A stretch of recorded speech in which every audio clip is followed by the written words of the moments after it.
Assalamualaikum warahmatullahi wabarakatuh.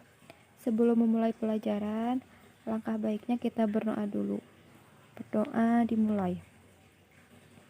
Berdoa selesai. Bagaimana kabar kalian hari ini? Mudah-mudahan kalian dalam keadaan sehat ya. Minggu lalu kita sudah belajar mengembangkan teks prosedur. Nah, untuk pertemuan kali ini kita akan belajar ke bab baru, yaitu tentang teks eksplanasi.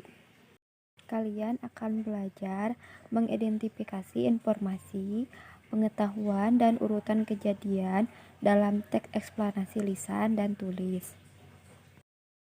Memahami informasi dalam teks eksplanasi. Teks eksplanasi dapat disamakan dengan teks yang menceritakan prosedur atau proses terjadinya fenomena. Dengan teks tersebut, pembaca dapat memperoleh pemahaman mengenai latar belakang terjadinya fenomena secara jelas dan logis. Teks eksplanasi menggunakan banyak fakta dan pernyataan-pernyataan yang memiliki hubungan sebab-akibat atau kausalitas. Namun, sebab-sebab maupun akibat-akibat itu berupa sekumpulan fakta menurut penulisannya. Apakah kamu pernah mengamati suatu kejadian atau peristiwa sosial di lingkunganmu atau melihat berbagai fenomena alam? Pernahkah kamu mendengar teks eksplanasi? Hal apa sajakah yang kamu temukan ketika membuat teks eksplanasi? Nah, sekarang Ibu akan membacakan contoh teks eksplanasi. Judulnya Demonstrasi Massa. Akhir-akhir ini demonstrasi kerap terjadi hampir setiap waktu dan terjadi di berbagai tempat. Bahkan demonstrasi sudah menjadi fenomena yang lumrah di tengah-tengah masyarakat kita. Menanggapi fenomena tersebut, seorang kepala daerah menyatakan bahwa penyebab demonstrasi dan anarkisme tidak lain adalah faktor laparnya masyarakat. Lantas ia mencontohkan rakyat Malaysia dan Brunei yang adem ayem. Lantaran kesejahteraan mereka terpenuhi, maka demonstrasi di negara-negara itu jarang terjadi. Tentu saja komentar tersebut menyulut reaksi para mahasiswa. Mereka memprotes dan meminta sang bupati mencabut kembali pernyataannya. Para mahasiswa tidak terima dan tidak merasa memiliki motif serendah itu. Mereka berpendirian bahwa demonstrasi yang biasa mereka lakukan murni untuk memperjuangkan kebenaran dan melawan kemungkaran yang terjadi di hadapannya. Persoalannya kemudian, pendapat manakah yang benar, sang bupati atau pihak mahasiswa atau komponen-komponen masyarakat lainnya? Barangkali logika sang bupati dikaitkan dengan kebiasaan bayi atau anak kecil yang memang begitu adanya. Kalau seorang bayi merasa lapar, ia akan ngamuk, menangis, dan meronta-ronta. Namun, apabila logika sang bupati dibawa pada konteks yang lebih luas, jelaslah tidak relevan. Misalnya, membandingkan dengan kondisi rakyat di Malaysia ataupun Brunei yang adem ayem, tidak seperti halnya rakyat Indonesia yang gampangan. Demonstrasi massa tidak selalu disebabkan oleh urusan perut. Bahkan banyak peristiwa yang sama sekali tidak didasari oleh motif itu. Dalam kaitannya dengan kebutuhan manusia, Abraham Maslow membaginya ke dalam beberapa tingkatan. Kebutuhan yang paling mendasar adalah makan dan minum. Sementara itu, yang paling puncak adalah kebutuhan akan aktualisasi diri. Namun demikian, pada umumnya demonstrasi massa justru lebih didasari oleh kebutuhan tingkatan akhir itu. Masyarakat berdemonstrasi karena membutuhkan pengakuan dari pemerintah ataupun pihak-pihak lain agar hak-hak dan eksistensi mereka diakui, karena mereka dibiarkan hak-haknya diingkari, bahkan dinistakan. Kemudian mereka berusaha untuk menunjukkan jati dirinya dengan cara berdemonstrasi. Banyak fakta dapat membuktikannya. Demonstrasi massa pada awal-awal reformasi di negeri ini pada tahun 1997 sampai 1998 bukan dilakukan oleh rakyat miskin ataupun orang-orang lapar. Justru hal ini dilakukan oleh warga dari kalangan menengah ke atas. Dalam hal ini adalah mahasiswa dan golongan intelektual. Belum lagi kalau merujuk pada kasus-kasus yang terjadi di luar negeri. Dalam beragam skala, besar atau kecil, demonstrasi bukan hal aneh lagi bagi negara-negara Eropa. Demonstrasi yang mereka lakukan sudah tentu tidak didorong oleh kondisi perut yang lapar, karena mereka pada umumnya dalam kondisi yang sangat makmur. Perbandingan yang cukup kontras dengan melihat peristiwa terbaru di Korea Utara. Kondisi sosial ekonomi warga negaranya sangat jauh terbelakang. Kemiskinan menjadi pemandangan umum hampir melanda di seluruh pelosok negeri. Akan tetapi, ketika Kim Jong-II, pimpinannya itu meninggal, tak ada upaya penggulingan kekuasaan ataupun demonstrasi untuk menuntut perubahan politik di negerinya. Padahal, peluang untuk itu lebih terbuka. Justru yang terjadi kemudian, hampir seluruh warganya menunduk khidmat mengantarkan jenazah pimpinannya ke liang lahat. Demikian pula jika kita melihat kembali kondisi masyarakat di negara tersebut. Kemiskinan sangat akrab di pinggiran kota dan di sudut-sudut desa di berbagai pelosok. Akan tetapi, mereka jarang melakukan demonstrasi, hanya 1-2 peristiwa. Justru yang lebih jauh getol melakukan hal itu adalah warga yang tinggal di pusat-pusat kota yang secara umum mereka lebih makmur.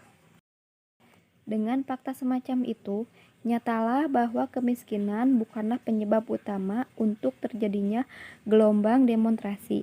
Akan tetapi, fenomena tersebut lebih disebabkan oleh kemampuan berpikir kritis dari warga masyarakat.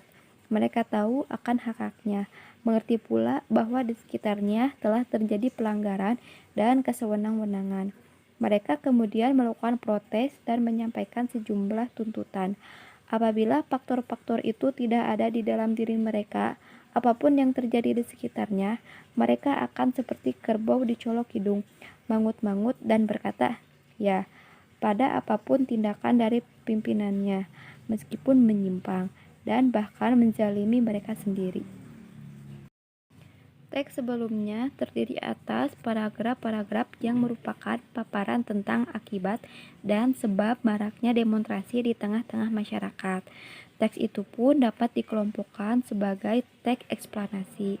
Dari teks semacam itu diharapkan para pembaca dapat memahami proses berlangsungnya suatu peristiwa yang bersifat kausalitas dengan sejelas-jelasnya.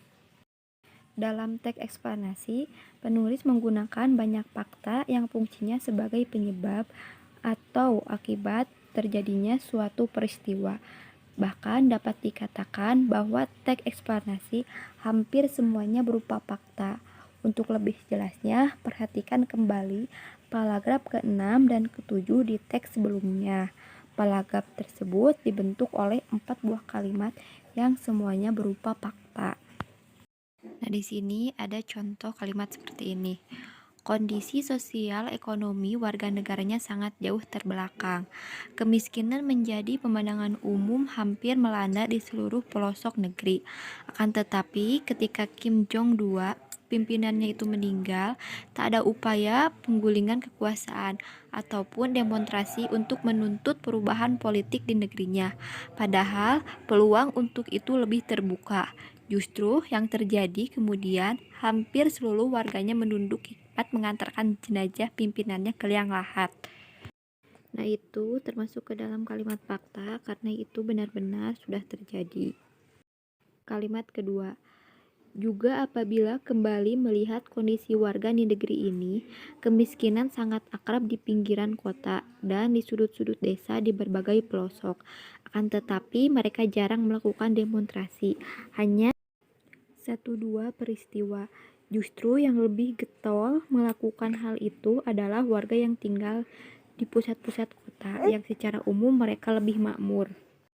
Ini juga termasuk ke dalam kalimat fakta ya, karena memang benar begitu adanya. Perhatikan pula contoh lainnya di bawah ini. Kalau memang sudah terkena anemia, jenis-jenis asupan alamiah seperti dari makanan sudah tak praktis lagi.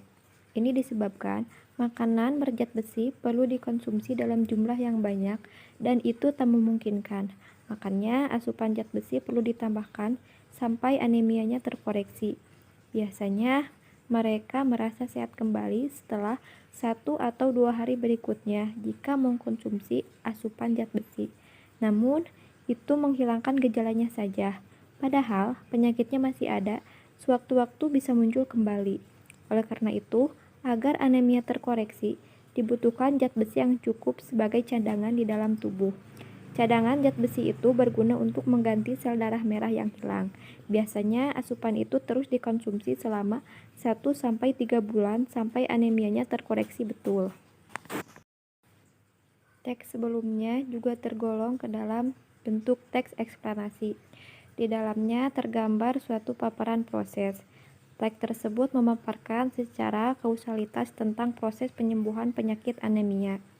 Pembacanya pun memperoleh pemahaman yang sangat jelas tentang cara-cara penyembuhan penyakit itu. Dengan contoh di atas, teks yang menjelaskan suatu proses, urutan kegiatan yang bersifat kausalitas dapat digolongkan ke dalam teks eksplanasi. Menemukan gagasan umum dan fakta penting dalam teks eksplanasi. Perhatikan teks berikut. Dampak merebaknya penyebaran virus sindrom pernapasan akut parah atau virus SARS dari negara jiran, Singapura, mulai mengancam bisnis perhotelan di Batam.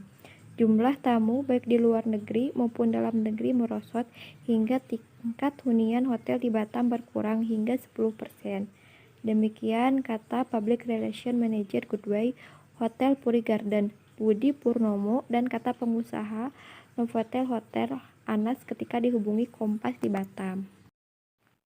Gagasan umum teks tersebut adalah tentang dampak penyebaran virus SARS terhadap bisnis perhotelan. Teks tersebut menjelaskan dampak penyebaran virus terhadap kondisi perhotelan, yakni berupa merosotnya tingkat hunian hotel yang ada di Batam.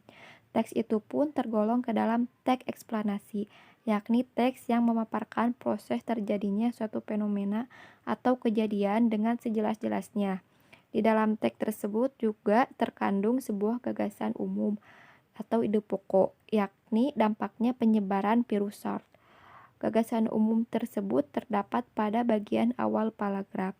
Oleh karena itu, cuplikan teks tersebut dapat pula digolongkan ke dalam jenis paragraf deduktif.